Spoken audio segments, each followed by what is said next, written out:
Hello dear student, कैसे हैं आप लोग। उम्मीद करता हूँ मेरे प्यारे स्टूडेंट आप सभी लोग बहुत बढ़िया और बहुत अच्छे होंगे। आज हम लोग मेरे प्यारे साथियों मूल्य आधारित प्रश्नों का जो वीडियो सीरीज स्टार्ट कर रहे हैं, उसमें सबसे पहले मेरे प्यारे साथियों जो 2025 में कौन से सर 2025 में ध्यान रखना, जितने भी मूल्य आधारित प्रश्न जो 4 अंक में आने वाले हैं मेरे प्यारे साथियों, कितने अंक में आने वाले हैं भाई, 4 अंक में आने वाले हैं।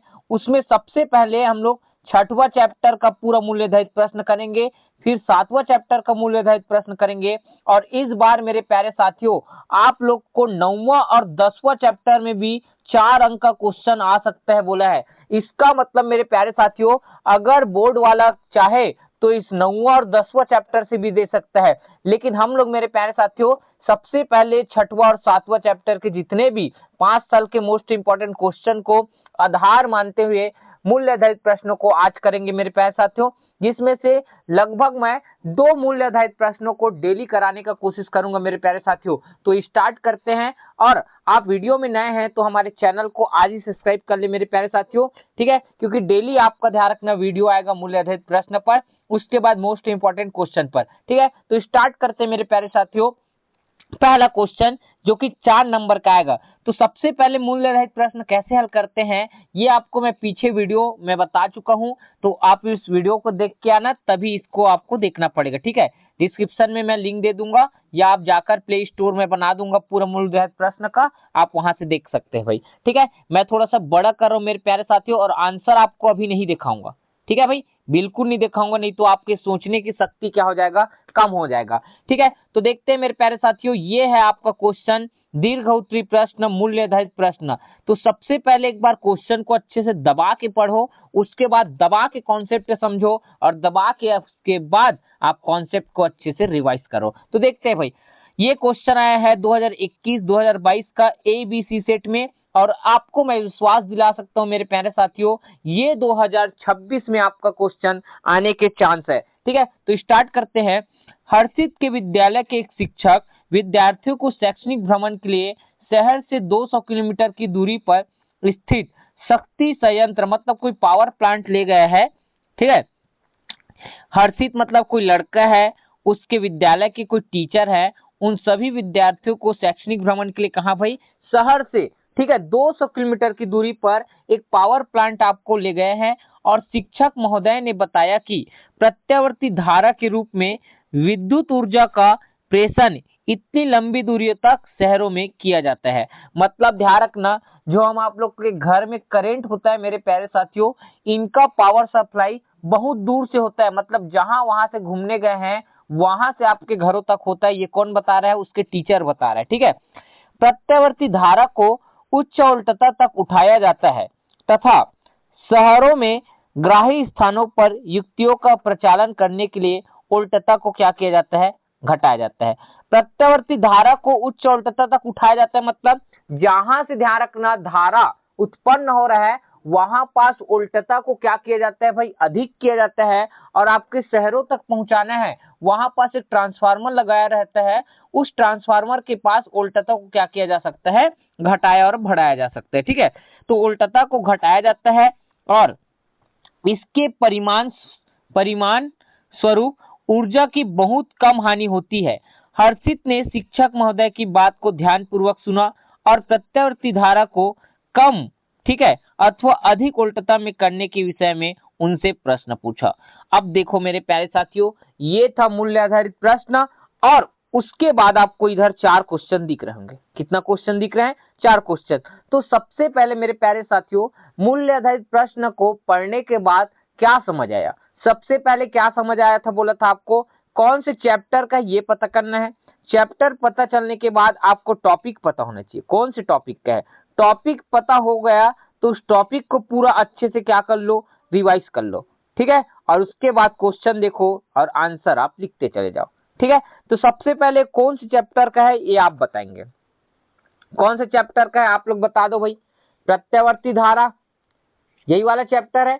प्रत्यावर्ती धारा मतलब कौन सा चैप्टर सर, सर ये तो 6वां चैप्टर नहीं है सर, ये 7वां चैप्टर है, और आप 6वां का कराओगे बोल रहे थे। तो मैं आपको बता दूं मेरे प्यारे साथियों, मूल्य आधारित प्रश्न 6वां 7वां इधर उधर हो सकता है, आपको मूल्य आधारित प्रश्न करना है, इतना याद रखना, ठीक है। अब देखो ध्यान से देखना, ये 7वां चैप्टर का है, कौन से चैप्टर का सर? 7वां। अब उसके बाद 7वां चैप्टर में भी कौन से टॉपिक का है सर? शक्ति संयंत्र ले गया, जिसमें वोल्टता को कम और ज्यादा का बात करने वाला कहाँ बात करते हैं? ट्रांसफार्मर में करते हैं। किसमें करते हैं भाई? ट्रांसफार्मर में। अब ट्रांसफार्मर से आधारित जितने भी आपके दिमाग में कॉन्सेप्ट आपको क्लियर है पूरा याद कर लो और उसके बाद क्वेश्चन देखो। तो पहला क्वेश्चन देखो, क्या क्वेश्चन है? प्रत्यावर्ती वोल्टता को उच्च अथवा निम्न मान तक परिवर्तित करने की युक्ति का नाम लिखिए। प्रत्यावर्ती वोल्टता को उच्च अथवा निम्न मान तक परिवर्तित करने वाली युक्ति है आपका ट्रांसफार्मर। क्या है मेरे प्यारे साथियों? ट्रांसफार्मर। आप चाहो तो नीचे आप देख सकते हैं। ठीक है भाई, मैं पूरा क्वेश्चन अभी नहीं दिखाऊंगा। क्या है भाई? आंसर पूरा नहीं दिखाऊंगा। आंसर पहले का क्या है भाई? कोई पूछ दे, प्रत्यावर्ती वोल्टता को उच्च अथवा निम्न मान तक परिवर्तित करने की युक्ति का नाम क्या है सर? ट्रांसफार्मर है। क्या है सर? ट्रांसफार्मर। अब बताओ, इसमें कहीं पास अपठित गद्यांश जब पढ़ते हो हिंदी इंग्लिश में, तो यही कहीं ना कहीं क्या लिखा रहता है मेरे प्यारे साथियों? यही कहीं ना कहीं क्या लिखा रहता है? आंसर लिखा रहता है। लेकिन यहाँ तो आंसर ऐसा ट्रांसफार्मर नहीं है। तो आपको मैं बताया ना, कॉन्सेप्ट बेस्ड क्वेश्चन आएगा मेरे प्यारे साथियों, इसको ही बोलते हैं मूल्य आधारित प्रश्न। ठीक है, अब देखो मेरे प्यारे स्टूडेंट, आगे क्वेश्चन, दूसरा क्वेश्चन देखो, इस युक्ति में शक्ति क्षय के कारणों का उल्लेख कीजिए। अब इसमें कौन कौन से आपका ध्यान रखना क्षय होता है?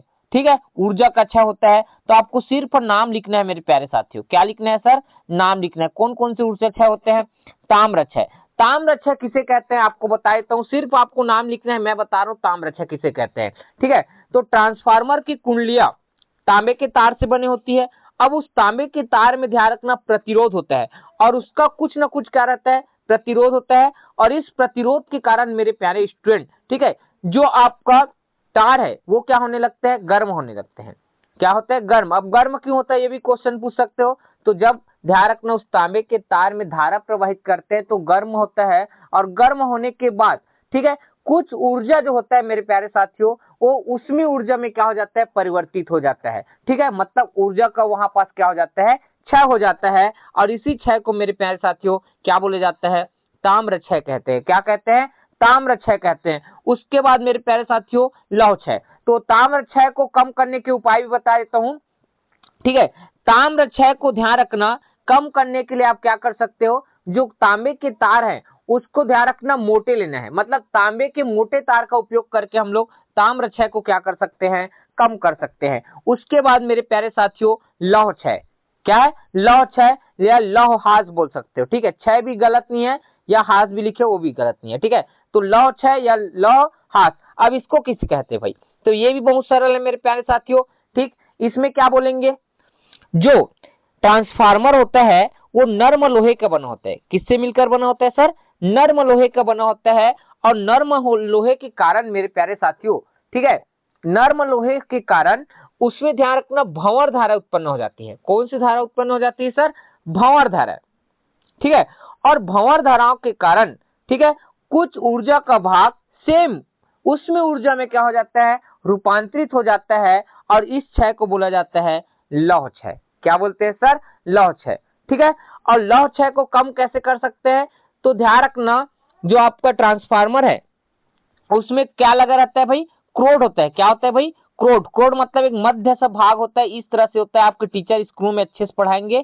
क्रोड को ध्यान रखना क्या बनाना है? पटली। पटली मतलब एक के ऊपर एक क्या करना है? बनाना है। तो आपको ध्यान रखना लौह ह्रास को इस तरह से कम किया जा सकता है। शैथिल्य ह्रास। शैथिल्य ह्रास या क्या बोलते हैं इसी को भाई? शैथिल्य क्षय बोलते हैं। ठीक है, ये क्या होता है भाई? तो ट्रांसफार्मर की प्राथमिक कुंडली में, ठीक है, जब प्रत्यावर्ती धारा क्या करते हैं मेरे प्यारे साथियों? प्रवाहित करते हैं। प्रत्यावर्ती धारा क्या करते हैं? प्रवाहित करते हैं। तो क्रोड बार बार चुंबकित और क्या होने लगते हैं सर? विचुंबकित होने लगते हैं। और विचुंबकित और क्या बोलता है भाई? चुंबकित होने के कारण जो क्षय होता है उसे क्या बोलते हैं? शैथिल्य क्षय बोलते हैं। और इस क्षय को कम करने के लिए ध्यान रखना, क्रोड को नर्म लोहे का बनाना है। किससे बनाना है सर? नर्म लोहे का बनाना है। ठीक है, और लास्ट नंबर है चुंबकीय फ्लक्स क्षरण। ये चुंबकीय फ्लक्स क्षरण क्या होता है मेरे प्यारे साथियों? इसको भी थोड़ा सा मैं बता देता हूं। जब प्राथमिक कुंडली से बद्ध चुंबकीय फ्लक्स में क्या किया जाता है? परिवर्तन किया जाता है। तो सेम उतना ही परिवर्तन द्वितीयक कुंडली में नहीं हो पाता, और कुछ क्षरण किसमें हो जाता है? वायु में हो जाता है, जिसे क्या बोला जाता है? चुंबकीय फ्लक्स क्षरण कहते हैं। ठीक है। और इसको कम करने के लिए आपको बता दूं, प्राथमिक कुंडली और द्वितीयक कुंडली को क्या कर दो भाई, एक के ऊपर लपेट कर इस क्षय को क्या किया जा सकता है, कम किया जा सकता है। और ये जितना मैं हिंदी बोला हूं मेरे प्यारे साथियों, ये आपको कहाँ मिलेगा, तो ये आपको मिलेगा आपके बुक में मिलेगा, ठीक है। लेकिन पेपर हॉल में कौन कौन से क्षय होते हैं पूछे तो सिर्फ आपको नामों को लिखना है, ठीक। समझ आया मेरे प्यारे स्टूडेंट? जी सर। आगे देखो मेरे स्टूडेंट, देखो हर्षित और शिक्षक महोदय प्रत्येक द्वारा प्रदर्शित दो मूल्यों का उल्लेख कीजिए। तो ध्यान रखना, हर्षित अपने टीचर से क्वेश्चन कर रहे हैं, तो उसके दो मूल्य क्या क्या हो सकते हैं, मैं नीचे यहाँ पर बुक में लिखा है उसको देखो पहले तो, ठीक है।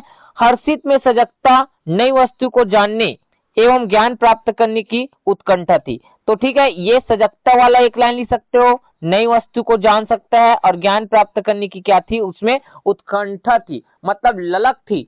और क्या लिख सकते हो, ठीक है, बुद्धिमान क्या था भाई, स्टूडेंट था, ये लिख सकते हो। और क्या लिख सकते हो, जिज्ञासु छात्र लिख सकते हो, या जिज्ञासा छात्र लिख सकते हो। जिज्ञासा मत लिखना, जिज्ञासु ज्यादा बेटर रहेगा आपके लिए, ठीक है भाई। और बुद्धिमान बता दिया, ठीक। ये सब आप क्या लिख सकते हो, उसके मूल्य में लिख सकते हो। उसी प्रकार टीचर का भी बोला है, महोदय मतलब जो टीचर, उसके भी मूल्य प्रदर्शित कीजिए बोला है। तो शिक्षक में विद्यार्थियों की समस्याओं को, ठीक है, क्या करने के लिए भाई, समस्याओं को, इसको छोटा कर लेते थोड़ा सा, समस्याओं को समाधान व पढ़ाने की क्या थी, उसमें ललक थी। ये क्या है, टीचर के मूल्य है, ठीक। टीचर के मूल्य में भी लिख सकते हो समस्या को समाधान करने वाला, ठीक है। और नई वस्तुओं के बारे में जानकारी देने वाला, ठीक, ये सब लिख सकते हो। विषय के प्रति ज्ञानी लिख सकते हो, ठीक है।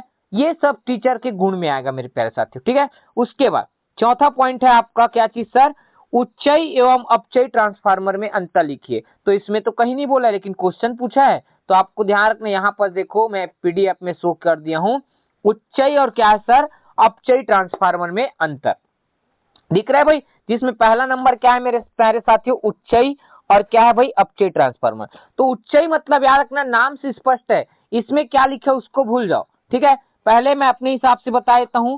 उच्चई मतलब याद रखना मेरे प्यारे साथियों, जो प्रत्यवर्ती उल्टता को क्या कर दे, बढ़ा दे।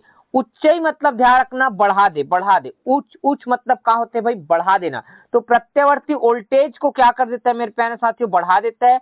अपचयी मतलब कम कर देना, तो प्रत्यावर्ती वोल्टेज को क्या कर देता है, ये घटा देता है। तो ये वोल्टेज को बढ़ाता है उच्चयी ट्रांसफार्मर, अपचयी क्या करता है, वोल्टेज को क्या कर देता है, घटा देता है। और आपके घरों के पास जो ट्रांसफार्मर लगे होते हैं मेरे प्यारे स्टूडेंट, ये कौन से ट्रांसफार्मर होते हैं, अपचयी ट्रांसफार्मर होते हैं। कौन से ट्रांसफार्मर भाई, अपचयी ट्रांसफार्मर। और बता देता हूं, जस्ट अपोजिट और अंतर लिखना चाहते हो तो ये वोल्टेज को तो बढ़ाता है, और थर्ड नंबर करके आप लिख लेना, ये धारा की प्रबलता को क्या कर देता है, घटा देता है। मतलब धारा की प्रबलता को क्या कर देता है सर, कम कर देता है। और ये धारा की प्रबलता को क्या कर देता है सर, बढ़ा देता है, ठीक। धारा के बारे में आप लिख सकते हो। हमारे पास सुविधा नहीं है लिखने का मेरे प्यारे साथियों, हमारे पास पढ़ाने का बोर्ड भी नहीं है, इस कारण से हम आपको जैसा हमसे बनता है वैसे आपको पढ़ाने का कोशिश कर रहे हैं। आप हमसे पढ़ना जरूर चाहते हैं तो हमारे वीडियो को लाइक सब्सक्राइब जरूर करते हैं, ठीक है भाई। उसके बाद याद रखना, ट्रांसफार्मर में दो कुंडली होते हैं, प्राथमिक कुंडली और एक क्या होता है, द्वितीयक कुंडली। तो प्राथमिक कुंडली में फेरों की संख्या मेरे प्यारे साथियों, ठीक है, प्राथमिक कुंडली में फेरों की संख्या क्या होती है, कम होती है। क्या होती है सर, कम होती है। और द्वितीयक कुंडली में क्या होती है भाई, अधिक होती है। क्या होती है भाई, अधिक। और इसके अपोजिट बताना है, प्राथमिक कुंडली में फेरों की संख्या क्या होती है, अधिक, और द्वितीयक कुंडली में क्या होती है सर, कम होती है। और ये आप कब पढ़ोगे, जब आपको ट्रांसफार्मर आपके स्कूल में पढ़ाए होंगे, ठीक मेरे प्यारे साथियों। जितना मेरे से बना होगा मेरे प्यारे साथियों, आपको बेहतरीन से बेहतरीन कंटेंट प्रोवाइड करने का कोशिश किया हूं। मैं 2 मूल्य आधारित प्रश्न इस वीडियो में बनाऊंगा सोचा था, लेकिन एक ही वीडियो आपका बना मेरे प्यारे साथियों, क्योंकि बेहतरीन से बेहतरीन आपको मैं समझाने का कोशिश कर रहा हूं, ठीक है। और आप लोग मेरे प्यारे साथियों, अगर आप हमारे व्हाट्सएप ग्रुप से जुड़ना चाहते हैं तो डिस्क्रिप्शन में लिंक है, टेलीग्राम में जुड़ना चाहते हैं तो ये भी डिस्क्रिप्शन में लिंक है। और हमारे पास पढ़ाने का सुविधा नहीं है, लिखने का भी सुविधा नहीं है मेरे प्यारे साथियों, इस कारण से आपको इस पीडीएफ के माध्यम से हम लोग पढ़ा रहे हैं। और अगर आपको हमारा वीडियो अच्छा लगा और इसी तरह से आप चाहते हैं कि सर ऐसा वीडियो हमारे लिए और बनाकर लाया है, तो आप एक बार अच्छे से कमेंट करना मेरे प्यारे साथियों कि आपको समझ आया कि नहीं, ठीक। अगर आपको ज्यादा से ज्यादा समझ आएगा, आपका कमेंट आएगा, तो मुझे वीडियो बनाने में मोटिवेट मिलेगा मेरे प्यारे साथियों। आपसे यही उम्मीद करूंगा, आपका प्यार हमेशा बना रहेगा। तो मिलते हैं नेक्स्ट वीडियो में। जय हिंद, जय भारत, जय छत्तीसगढ़।